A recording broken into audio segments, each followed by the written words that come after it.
What if I told you we're closer than ever to building a civilization on Mars? But the most important part isn't the rocket. It's something hiding beneath the surface. It's not just about launching rockets. It's about decoding Mars itself.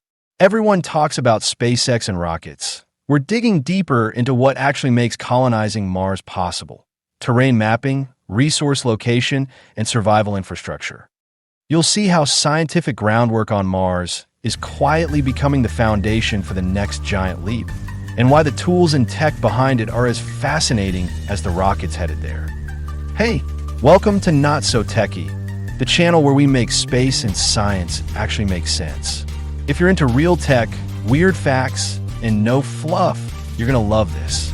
Drop a like, hit that subscribe button, and stay tuned because the real story behind Mars is way more exciting than it sounds. Mars, a dusty, frozen world 140 million miles away. For decades, it's been the stage for science fiction. Now, it's becoming science fact. But why are scientists so obsessed with it? Because this dead-looking planet?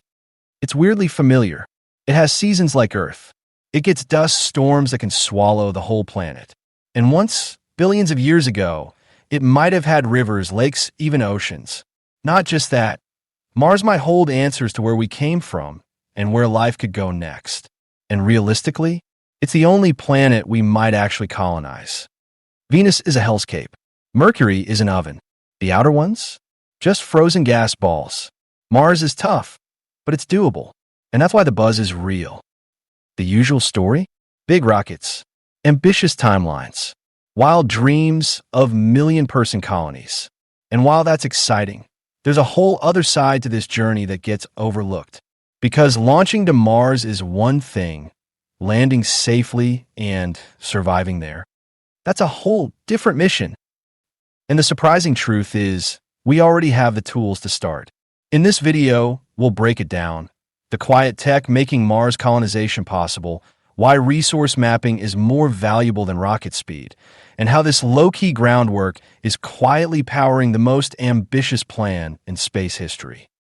Everyone's hyped about rockets, understandably. They're huge, loud, and dramatic.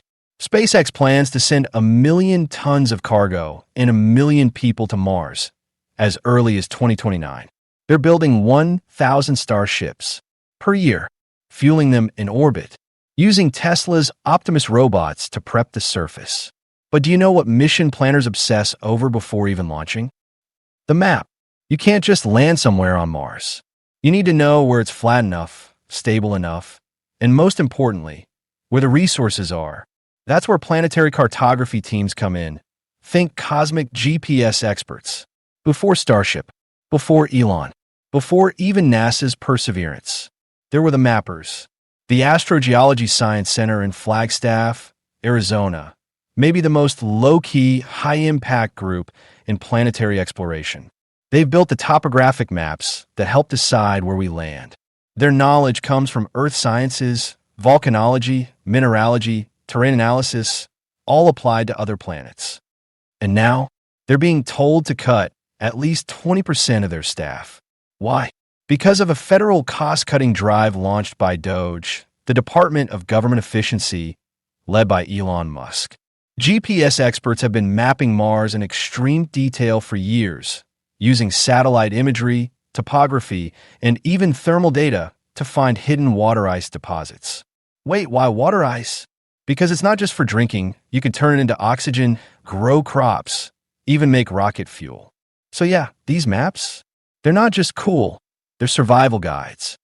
So the next time you see a Starship test flight, know that somewhere in the background, someone's been zooming in on a Martian crater for 6 months. Now, some folks might ask, why are we even mapping Mars like it's Google Earth? Simple. If you're sending humans across space, you better know where the cliffs, craters, and safe spots are. Because you can't fix a wrong turn 140 million miles away. These maps aren't just for directions. They tell us where we can land, build, mine, and survive. Basically, no map, no Mars trip. Okay, let's talk about the actual colony. You're not just sending a crew, you're sending civilization in a box. To make Mars livable, we'll need entire industrial chains. Mining, smelting, 3D printing, farming, energy generation, and all of it has to work in minus 80 degrees Celsius with zero breathable air. No pressure, right? That's where new tech steps in. Think autonomous robots, prepping landing zones, inflatable habitats that self-deploy, modular nuclear reactors the size of suitcases, and AI systems managing life support with zero room for error. This isn't fantasy. Prototypes of this tech already exist. It's like watching sci-fi become a startup pitch. The wildest part? The first settlers might not be astronauts. They might be robots. Let's zoom out. Getting to Mars is actually the easy part. We've sent rovers, orbiters, even helicopters. None of them had to live there, but we do. From cosmic radiation to dust storms that last weeks, Mars is an unforgiving place, which is why tech like underground habitats, regolith shielding, and even local agriculture isn't optional. It's essential. But wait, why not just build everything on the surface? Here's the kicker. Mars doesn't have a magnetic field like Earth. That means deadly radiation hits the surface constantly. Without protection, both people and electronics would get fried. Mars is like an open microwave, radiation everywhere. To stay safe, we'll need to either build underground or cover our habitats with thick shielding. The big picture? We're not just building a base. We're laying the foundation of a civilization that could one day stand on its own and maybe even thrive. What we're building on Mars isn't just a colony. It's a backup plan for humanity. So yes, rockets are awesome, but the unsung heroes of Mars colonization, the maps, the science, the systems that make life possible once you land. It's not just a race to reach Mars. It's a puzzle we're solving one map, one robot, one crazy idea at a time. If this surprised you or made you think differently about space exploration, give this video a like, share it with your favorite tech enthusiast, and let me know in the comments what part of Mars colonization fascinates you the most. And hey, don't forget to subscribe to Not So Techie for more surprising, science-backed stories that go deeper than the headlines. See you in the next video.